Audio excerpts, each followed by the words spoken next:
Okay, we are moving into multiplying decimals. So our problem that I'm gonna do for you is 20 and 2/10 times 9 and 8/10. Now, here's where multiplication of decimals is different from adding and subtracting. Here, your place values don't have to line up. We're just gonna line up our digits, and I'm gonna show you what I mean by that. So I'm gonna go ahead and just write my two factors without the decimal point, lining it up like we would any other multiplication chart. So I'm gonna put 20 and 2/10 on top. Now I'm gonna do the decimals after, just so we don't get our placement messed up. And then I have 9 and 8/10. This is how we would line up a multiplication problem if it was just whole numbers. This you're familiar with. Only difference here, now I'm gonna go in and add my decimal points. And they just so happen to line up. But that might not always be the case, okay? This is why I suggest, as you're getting familiar with this, put your factors down, then add your decimal points. But don't forget the decimal points. They are incredibly important. Okay, now we are going to multiply just like we normally would with the standard algorithm. So I'm gonna multiply 8 by each number on top. So I'm gonna underline it to show this is the number I'm working with. I'm gonna do 8 times 2. I'm multiplying in the ones place. So my answer is going to start being formed in the ones place. Hopefully you guys feel pretty good with this part so far.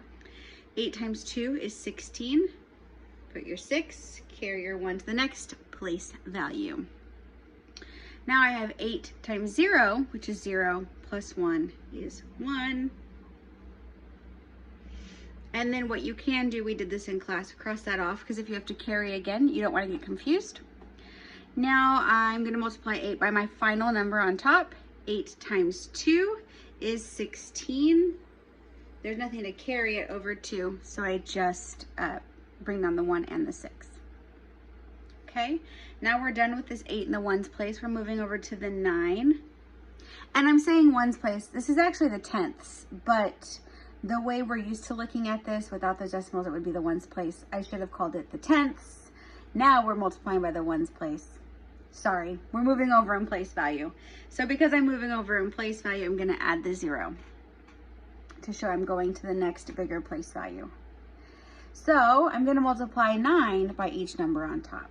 So I have 9 times 2, which is 18. Put your 8, carry your 1. 9 times 0 is 0, plus 1 is 1. And finally, 9 times 2 is 18. There's nothing to carry that 1 to, so I just bring it down. Now we add 6 plus 0, 8 plus 1, 6 plus 1, 8 plus 1, 1 plus nothing. There would be our answer in a whole number form. But we have these decimals, so this number is way too big. So what I'm going to do, if you remember, I'm going to circle all of the digits or numbers that are behind a decimal point.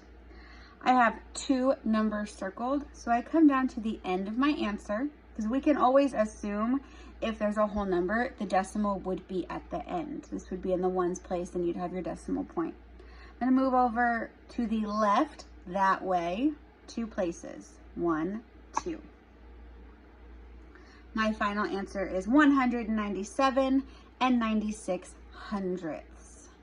Biggest thing with multiplying decimals, solve it using the algorithm.